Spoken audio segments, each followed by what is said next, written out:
Hi ಎಲ್ಲರಿಗೂ ನಮಸ್ತೆ. ದುರ್ಗಾ ವಿಶ್ವಲಾಗ್ಗೆ ನಿಮ್ಮೆಲ್ಲರಿಗೂ ಸ್ವಾಗತ.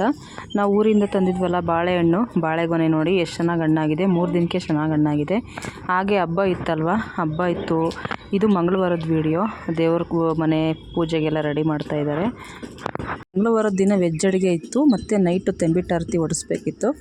ಅಷ್ಟರಲ್ಲಿ ದೇವ್ರ ಪೂಜೆ ಎಲ್ಲ ಮಾಡ್ಕೊಳ್ಳೋಣ ಅಂತ ಅಂದ್ಕೊಂಡು ಆಂಟಿ ದೇವ್ರ ಮನೆ ಎಲ್ಲ ರೆಡಿ ಮಾಡ್ತಾ ಇದ್ದಾರೆ. ಹಾಗೆ ತೆಂಬಿಟ್ಟಾರತಿಗೋಸ್ಕರ ತೆಂಬಟ್ಟನ್ನು ಮಾಡ್ತಾಯಿದ್ದೀವಿ. ನಮ್ಮ ಕಡೆ ಸ್ವಲ್ಪ ಜಾಸ್ತಿನೇ ಮಾಡ್ಕೋತೀವಿ ತೆಂಬಿಟ್ಟು. ಮಾಮೂಲಿ ಕಡಲೆ ತೆಂಬಿಟ್ಟು, ಕೊಬ್ಬರಿ, ಬೆಲ್ಲದ ಪಾಕ ಮಾಡ್ಕೊಂಡಿರ್ತೀವಿ. ಕೊಬ್ಬರಿನ ಮಿಕ್ಸಿನಲ್ಲಿ ಪುಡಿ ಮಾಡ್ಕೊಂಡಿರ್ತೀವಿ. ಎಳ್ಳು, ಕಡಲೆ ಮತ್ತು ಕಡಲೆ ಬೀಜನ ಹುರಿದು ಪುಡಿ ಮಾಡ್ಕೊತೀವಿ. ಕಡಲೆನ ಪುಡಿ ಮಾಡಿ ಹಾಕ್ಕೊತೀವಿ. ಇಷ್ಟು ಐಟಮ್ ಇದಕ್ಕೆ ಹಾಕ್ಕೊಳ್ಳೋದು. ಅದ್ರ ಜೊತೆಗೆ ಸ್ವಲ್ಪ ಏಲಕ್ಕಿ ಕಾಯಿ ಹಾಕ್ಕೊತೀವಿ. ಇಷ್ಟು ಐಟಮ್ ಹಾಕ್ಕೊಂಡು ಚೆನ್ನಾಗಿ ಪಾಕ ಮಾಡಿಕೊಂಡು, ಪಾಕ ಅಂದರೆ ಗಟ್ಟಿ ಪಾಕ ಅಲ್ಲ, ಸ್ವಲ್ಪ ನೀರು ಥರನೇ ಕಾಯಿಸ್ಕೊಳ್ಳೋದು, ಬೆಲ್ಲನ ಕಾಯಿಸ್ಕೊಳ್ಳೋದು. ಆಂಟಿ ಸ್ನಾನ ಮಾಡಿಕೊಂಡು ತೆಂಬಿಟ್ಟು ಮಾಡೋದಕ್ಕೆ ಕೂತಿದ್ದಾರೆ. ಅವರಿಗೆ ಸ್ವಲ್ಪ ನಾನು ಕೂಡ ಹೆಲ್ಪ್ ಮಾಡ್ತಾಯಿದ್ದೀನಿ. ಪಾಕ ತಂದುಕೊಟ್ಟು ಪಾಕ ಹಾಕೋದೆಲ್ಲ ಮಾಡ್ತಾಯಿದ್ದೀನಿ.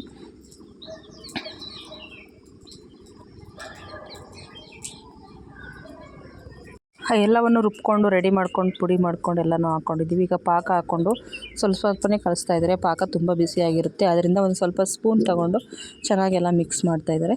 ಇಲ್ಲಿ 3 ದೇವರಿಗೆ ತೆಂಬಿಟ್ಟು ಆರತಿ ಮಾಡ್ತಾ ಇರೋದು. ಒಂದು ಮಾರಮ್ಮ, ಒಂದು ಗ್ರಾಮ ದೇವತೆ, ಅದೊಂದ್ಕೊಂಡು ಮಾಡ್ತಾರೆ. ಮತ್ತು ಸ್ವಲ್ಪನೇ ಪಾಕ ಹಾಕ್ಕೊಂಡು ಕಲಿಸ್ತಾ ಇದ್ದಾರೆ. ಇನ್ನೊಂದು ದೇವರು ಪಳೆಕಮ್ಮ ಅಂತ ಮಾಡ್ತಾರೆ. ಅದರದ್ದು ವೀಡಿಯೋ ಮಾಡ್ಕೊಂಡಿಲ್ಲ. ಗ್ರಾಮ ದೇವತೆ ಮತ್ತು ಮಾರಮ್ಮನಿಗೆ ಯಾವ ರೀತಿ ಪೂಜೆ ಮಾಡಿದ್ರು, ತೆಂಬಿಟ್ಟು ಆರತಿ ಮಾಡಿದ್ರು, ಯಾವ ರೀತಿ ತೆಂಬಿಟ್ಟು ಆರತಿಗಳು ಯಾವ ರೀತಿ ರೆಡಿ ಮಾಡಿದರು, ಎಷ್ಟು ಚೆನ್ನಾಗಿ ಆರತಿಗಳು ಮಾಡಿದರು, ಎಲ್ಲವನ್ನು ಪೂರ್ತಿ ವೀಡಿಯೋ ನೋಡಿ. ವಿಡಿಯೋಲ್ಲಿ ಸ್ಕಿಪ್ ಮಾಡಿಬಿಡಿ. ಕ್ಲೀನಾಗಿ ನೋಡಿ ಎಲ್ಲನೂ ಮಿಕ್ಸ್ ಮಾಡಿ ಆಗಿದೆ. ಹೀಗೆ ಇದನ್ನು ಆರತಿಗೆ ಅಂತ ಆಂಟಿ ರೆಡಿ ಮಾಡ್ಕೋತಾರೆ. ಮತ್ತು ನಾನು ಮನೆಗೆ ಸ್ವಲ್ಪ ರೆಡಿ ಮಾಡ್ಕೋತೀನಿ, ಅಂದರೆ ಉಂಡೆ ಕಟ್ಕೋತೀನಿ. ನಾನು ತೆಂಬಿಟ್ಟು ಉಂಡೆ ಮಾಡ್ಕೋತೀನಿ. ಅವರು ಈ ರೀತಿ ಆರತಿಗೆ ಯಾವ ರೀತಿ ಶೇಪ್ ಮಾಡಬೇಕು, ದೀಪ ಎಲ್ಲ ಇಟ್ಕೊಳ್ಳೋದಕ್ಕೆ ಅಂತ ಅವ್ರು ಮಾಡ್ತಾರೆ. ಯಾವ ರೀತಿ ಆರತಿ ಮಾಡೋದಕ್ಕೆ ಮಾಡ್ತಾರೆ ಅಂತ ನೋಡಿ ಪೂರ್ತಿ ವೀಡಿಯೋ ನೋಡಿ. ವೀಡಿಯೋಲ್ಲಿ ಸ್ಕಿಪ್ ಮಾಡಬೇಡಿ. ಸ್ವಲ್ಪ ಬಿಸಿ ಇದ್ದಾಗಲೇ ತೆಂಬಿಟ್ಟನ್ನು ಮಾಡ್ಕೋಬೇಕು. ಆರೋದ್ರೆ ಅಷ್ಟು ನೀಟಾಗಿ ಉಂಡೆ ಮಾಡೋದಕ್ಕೆ, ಆರತಿ ಮಾಡೋದಕ್ಕೆಲ್ಲ ಶೇಪು ಚೆನ್ನಾಗಿ ಬರೋದಿಲ್ಲ. ನಾನು ಸ್ವಲ್ಪ ಇದನ್ನೆಲ್ಲ ಉಂಡೆ ಮಾಡ್ಕೊಂಡು ತೆಂಬಿಟ್ಟೆಲ್ಲ ನಾನು ಉಂಡೆ ಮಾಡಿ ಇಟ್ಕೊತಾ ಇದ್ದೀನಿ. ಆಂಟಿ ಆರತಿಗೆಲ್ಲ ರೆಡಿ ಮಾಡ್ತಾಯಿದ್ದಾರೆ ನೋಡಿ. ಇಷ್ಟು ತೆಂಬಿಟ್ಟನ್ನು ಉಂಡೆ ಮಾಡಿ ಇಟ್ಕೊಂಡಿದ್ದೀವಿ. ಇದು ಬಂದು ನಂಟರಿಗೆಲ್ಲನೂ ಎಲ್ರಿಗೂ ಕೊಡ್ತೀವಿ, ಬಂದವ್ರಿಗೆಲ್ಲರೂ ಮನೆಗೆ ತೊಗೊಂಡೋಗೋದಕ್ಕೆ. ತುಂಬಾ ಚೆನ್ನಾಗಿರುತ್ತೆ ತೆಂಬಿಟ್ಟು. ಯಾರ್ಯಾರೆಲ್ಲ ಈ ರೀತಿ ಹಬ್ಬ ಮಾಡ್ತೀರಾ ಅಂತ ಕಮೆಂಟ್ ಮಾಡಿ ತಿಳಿಸಿ. ಈಗಂತೂ ಬೇಸಿಗೆ ಶುರುವಾಗಿದ್ದೀವಲ್ಲ, ಈಗೆಲ್ಲ ಮಾರಮ್ಮನ ಹಬ್ಬ ಎಲ್ಲ ತುಂಬಾ ಜಾಸ್ತಿ. ಬೇಸಿಗೆ ಶುರುವಾಗಿ ಮುಗಿತಾ ಬಂತು, ಆದರೂ ಕೂಡ ಹಬ್ಬ ಮಾಡೋದು ಇನ್ನೂ ನಿಂತೇ ಇಲ್ಲ. ಇದು ದೇವ್ರಿಗೆ ಮಾಡಿರೋ ಅಂಥ ಆರತಿ, ಈ ರೀತಿ ಶೇಪ್ನಲ್ಲಿ ದೇವ್ರಿಗೆ ಮಾಡಿರೋದು. ಸ್ವಲ್ಪ ಕಪ್ಪು ಎಳ್ಳು ಹಾಕಿ ಮಾಡಿದ್ರೆ ತುಂಬಾ ಚೆನ್ನಾಗಿರುತ್ತೆ. ವೈಟ್ ಎಳ್ಳಿಗಿಂತ ಕಪ್ಪು ಎಳ್ಳು ಹಾಕಿ ನೋಡಿ. ಇಲ್ಲಿ ಸ್ವಲ್ಪ ಓಲ್ ಥರ ಮಾಡಿದ್ದಾರೆ. ಇದು ದೀಪ ಇಟ್ಕೊಳ್ಳೋದಕ್ಕೆ. ಮತ್ತು ಅಡುಗೆಗೆಲ್ಲ ರೆಡಿ ಮಾಡ್ತಾಯಿದ್ದಾರೆ. ವಡೆ ಮಾಡೋದಕ್ಕೆ ಈರುಳ್ಳಿ, ಮೆಣಸಿನ್ಕಾಯಿ ಎಲ್ಲ ಹಚ್ಚಿ ಇಟ್ಕೊಂಡಿದ್ದೀವಿ. ಮತ್ತು ಸಾಂಬಾರು, ಬೇಳೆ ಸಾಂಬಾರು, ತರಕಾರಿ ಸಾಂಬಾರು ಮಾಡೋದಕ್ಕೆ ಬೇಳೆನೂ ಕೂಡ ಬೇಯಿಸಿ ಇಟ್ಕೊಂಡಿದ್ದೀವಿ. ಕಾಳನ್ನೆಲ್ಲ ರುಬ್ಬಿ ಎಲ್ಲ ಮಿಕ್ಸ್ ಮಾಡಿ ವಡೆ ಮಾಡೋದಕ್ಕೂ ಕೂಡ ಇಟ್ಕೊಂಡಿದ್ದೀವಿ. ಮತ್ತು ಸಾಂಬಾರು ಆಗಿದೆ. ಈಗ ಬೇಳೆ ಸಾಂಬಾರು ನೈಟ್ಗೆ ಒಂದೇ ಸರಿ ಅಡುಗೆ ಮಾಡಿಬಿಟ್ಟಿದ್ದೀವಿ. ಯಾಕಂದರೆ ಆರತಿ ಹೊಡಿಸ್ತಾರೆ, ತೆಂಬಿಟ್ಟು ಆರತಿ ತೊಗೊಂಡೋಗ್ಬೇಕಾದ್ರಿಂದ. ಪಾಯಸ ಮಾಡಿದರು, ತುಂಬ ಚೆನ್ನಾಗಿ ಮಾಡಿದರು. ಹೆಸರುಬೇಳೆ ಪಾಯಸ, ಅನ್ನ ಮಾಡಿದರು ಅದ್ರ ಜೊತೆಗೆ, ಮತ್ತು ಹೆಸರುಬೇಳೆ ಮಾಡಿದರು. ಇದು ಸ್ವೀಟ್ ಅಡುಗೆ. ಬುಧವಾರದ್ದು ನಾನ್ ವೆಜ್ದು ಇತ್ತು. ಬುಧವಾರ ನಾನ್ ವೆಜ್ ಅಡುಗೆ ಊಟ ಹಬ್ಬ, ನಾನ್ ವೆಜ್ ಹಬ್ಬ ಇತ್ತು. ಅದರಿಂದ ಬುಧವಾರದ್ದು ವೀಡಿಯೋನ ನಾಳೆದ್ದು ಹಾಕ್ತೀನಿ ನೋಡಿ. ವಡೆ ಅಂತೂ ತುಂಬಾ ಕ್ರಿಸ್ಪಿಯಾಗಿ, ತುಂಬಾ ಕಲರ್ಫುಲ್ಲಾಗಿ ಚೆನ್ನಾಗಿ ಬಂದಿತ್ತು. ತೆಂಬಿಟ್ಟು ಆರತಿಯನ್ನು ರೆಡಿ ಮಾಡಿಸೋದಕ್ಕೆ ಅಂತ ಹೊರಗಡೆ ಕೊಟ್ಟಿದ್ದರು. ಅಂದರೆ ಅವರು ಸುಗಂಧರಾಜದಲ್ಲಿ ಎಲ್ಲನೂ ರೆಡಿ ಮಾಡಿಕೊಟ್ಟಿದ್ರು. ಇದನ್ನು ತೆಂಬಿಟ್ಟು ಆರತಿಗೆ ಹೂ ಡೆಕೋರೇಷನ್ ಎಲ್ಲ ಮಾಡೋದಕ್ಕೆ ಅಂತಲೇ 2,000 ರೂಪಾಯಿ ಕೊಟ್ಟು ಹೊರಗಡೆ ಮಾಡಿಸಿದ್ರು. ಅವರು ಸುಗಂಧರಾಜದಲ್ಲಿ ಈ ರೀತಿ ಬಾಳೆ ದಿಂಡನ್ನು ಕಟ್ಟಿ ಈ ರೀತಿ ಮಾಡಿಕೊಟ್ಟಿದ್ರು. ನಮಗೆ ಒಂದೇ ಕಲರ್, ವೈಟ್ ಕಲರ್ ಒಂದೇ ಕಲರ್ ಇಟ್ಟಿದ್ದರಿಂದ ಹೂವನ್ನೇ ಇಷ್ಟ ಆಗಲಿಲ್ಲ. ಮತ್ತು ನಾವು ಸ್ವಲ್ಪ ಅದಕ್ಕೆ ಡೆಕೋರೇಟ್ ಮಾಡಿದ್ವಿ. ರೋಸು, ಸಾವಂತಿಗೆ ಎಲ್ಲ ಡೆಕೋರೇಟ್ ಮಾಡಿದ್ವಿ. ಈಗ ನೋಡಿ ತೆಂಬಿಟ್ಟನ್ನು ಒಳಗಡೆ ಇಟ್ಕೊಂಡಿದ್ದೀವಿ. ಇದಕ್ಕೆ ದೀಪ ಹಚ್ಚಿಟ್ಕೋಬೇಕು. ದೀಪ ಆಗಿ ಗಂಧಕಡ್ಡಿ ಹಚ್ಚಿಟ್ಕೊಂಡು ತೆಂಬಿಟ್ಟು ಆರತಿ ಹೋಗ್ಬೇಕಾದ್ರೆ ನಾವು ಕೂಡ ಇದನ್ನು ತಗೊಂಡು ಹೋಗ್ತೀವಿ. ನಮ್ಮನೆ ಆರತಿ ಈ ರೀತಿ ಇತ್ತು. ಈಗ ಆರತಿನೆಲ್ಲ ತೊಗೊಂಡೋಗಿದ್ವಿ. ಮನೆಗೂ ಬಂದು ತಮಟೆ ಹೊಡ್ಕೊಬಂದು ಕರ್ಕೊಂಡು ಹೋಗ್ತಾರೆ ಆರತಿಯನ್ನು ತಗೊಂಡೋಗಿ. ಇಲ್ಲೆಲ್ಲ ಸೇರಿದ್ದಾರೆ. ತೆಂಬಿಟ್ಟು ಆರತಿ ನೋಡಿ ಡಿಸೈನಾಗಿ ಎಷ್ಟು ಚೆನ್ನಾಗಿ ಮಾಡಿದ್ದಾರೆ ಅಂತ. ಮತ್ತು ಮೊದಲನೇ ದೇವರು ಇವಾಗ ಗ್ರಾಮದಮ್ಮ ಅಂತ, ಗ್ರಾಮ ದೇವತೆ ಅಂತ. ಆ ದೇವ್ರಿಗೆ ಆರತಿ ಕೊಟ್ಟಾದಮೇಲೆ ನೆಕ್ಸ್ಟು ಇನ್ನೊಂದು ಮಾರಮ್ಮ ಅಂತ. ಮಾರಮ್ಮನಿಗೆ ಬರೀ ತೆಂಬಿಟ್ಟು ಚೇಂಜ್ ಮಾಡಬೇಕಷ್ಟೇ. ಇದೇ ಆರತಿ ಇರುತ್ತೆ, ತೆಂಬಿಟ್ಟನ್ನು ಚೇಂಜ್ ಮಾಡಬೇಕು. ವೀಳ್ಯದೆಲೆಯಲ್ಲೂ ಕೂಡ ಆರತಿ ಮಾಡಿದ್ದಾರೆ. ಹಾಗೆ ಅಂಬರಿ ಥರನೂ ಕೂಡ ಆರತಿ ಮಾಡಿದ್ದಾರೆ, ತೇರಿನ ಥರ ಕೂಡ ಆರತಿ ಮಾಡಿದ್ದಾರೆ. ಪೂರ್ತಿ ವಿಡಿಯೋ ನೋಡಿ, ಎಲ್ಲೂ ಬರೋಗಲ್ಲ ವಿಡಿಯೋ, ತುಂಬ ಚೆನ್ನಾಗಿರುತ್ತೆ. ಟಮಟೆ ಸೌಂಡ್ ಜೊತೆಗೆ ಆರತಿಗಳನ್ನು ತಗೊಂಡೋಗೋದೇ ಒಂದು ಖುಷಿ. ಸ್ವಲ್ಪ ಹೊತ್ತು ಎಲ್ಲರೂ ಬರಬೇಕಲ್ವ, ಎಲ್ಲರ ಮನೆಯಿಂದ ಕುತ್ಕೊಂಡು ನೆಕ್ಸ್ಟ್ ಆರತಿ ಓಡಿಸಿದ್ವಿ. ಕತ್ತಲೆ ಇದರಿಂದ ನೈಟ್ 12 ಗಂಟೆ ಆಗಿತ್ತು ಆರತಿನ ಓಡಿಸೋದಕ್ಕೆ. ನೈಟ್ 12 ಗಂಟೆಯಿಂದ ಇದ್ದು 2 ಗಂಟೆವರೆಗೂ ಕಂಪ್ಲೀಟ್ ಆರತಿ ಬರೋದೇ ಆಯಿತು. ನಾನು ಕೂಡ ಆರತಿ ನೋಡ್ಕೊಂಡಿದ್ದೆ, ಆದರೆ ನಮ್ಮದು ವಿಡಿಯೋ ನಾನು ಮಾಡೋಕ್ಕಿಲ್ಲ. ನೋಡಿ ಆರತಿ ಎಷ್ಟು ಚೆನ್ನಾಗಿದೆ, ತೇರಿನ ಥರ ಕೂಡ ಇದೆ, ಅಂಬರಿ ಥರ ಕೂಡ ಇದೆ. ಎಲ್ಲ ಆರತಿಗಳು ಒಂದಕ್ಕಿಂತ ಒಂದು ತುಂಬಾ ಚೆನ್ನಾಗಿದೆ.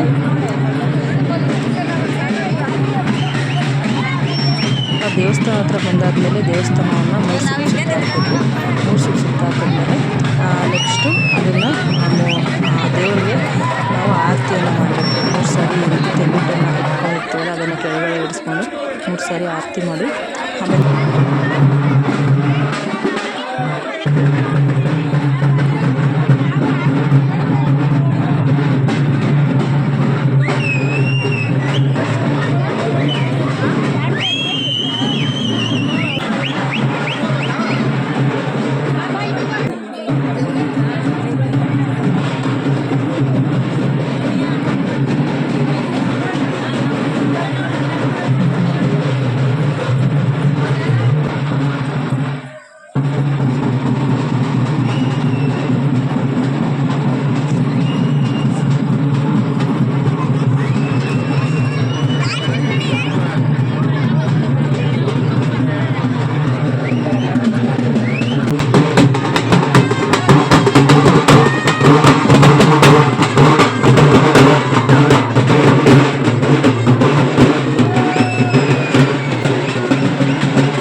ಒಬ್ಬೊಬ್ರೆ ಬೆಳಕಲ್ಲಿ ಇವಾಗ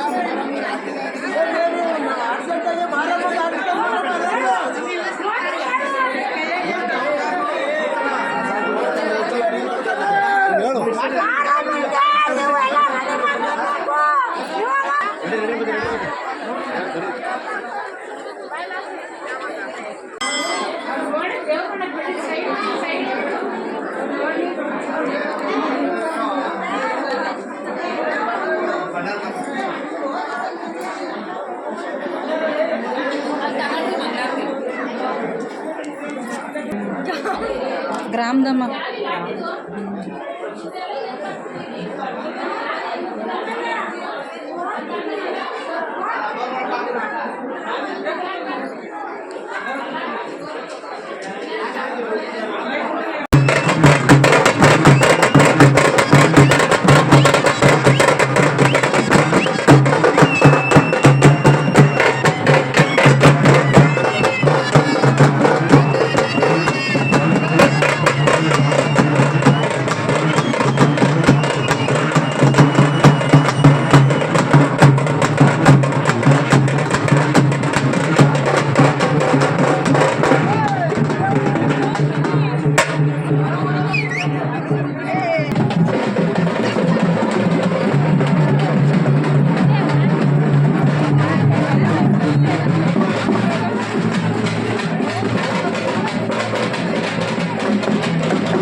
ಹೊಡೆದರಂತೆ